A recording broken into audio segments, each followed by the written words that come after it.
అల్లూరి జిల్లాలో ఫిబ్రవరి 11, 12వ తేదీల్లో రాష్ట్ర మన్యం బంద్కు గిరిజన సంఘాలు పిలుపునిచ్చాయి. అల్లూరి జిల్లా చింతపల్లిలో అఖిలపక్ష ప్రజా సంఘాల పిలుపుపై 1/70 చట్టం పరిరక్షణకు ఫిబ్రవరి 11, 12వ తేదీల్లో మంగళవారం నుండి బుధవారం సాయంత్రం వరకు 48 గంటల రాష్ట్ర మన్యం బంద్ జయప్రదం చేయండి అంటూ గిరిజన సంఘాలు చింతపల్లిలో పిలుపునిచ్చాయి.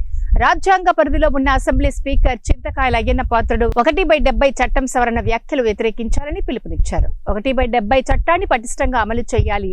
ఏజెన్సీలో 100% ఉద్యోగం ఉపాధ్యాయ నియామక చట్టం చేయాలి. ఏజెన్సీ స్పెషల్ డిఎస్సి నోటిఫికేషన్ ఇవ్వాలని నాయకులు డిమాండ్ చేశారు.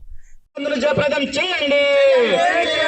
రేపు ఎల్లుండి జరిగే రాష్ట్ర మన్యం బంద్ను జయప్రదం చేయాలి. 1/70 చట్టానికి వ్యతిరేకంగా మాట్లాడిన అయ్యన్న పాత్రుడు ఆయన మాటలు వెనక్కి తీసుకోవాలి. అయ్యన్న పాత్రుడు గిరిజనులకు క్షమాపణ చెప్పాలి.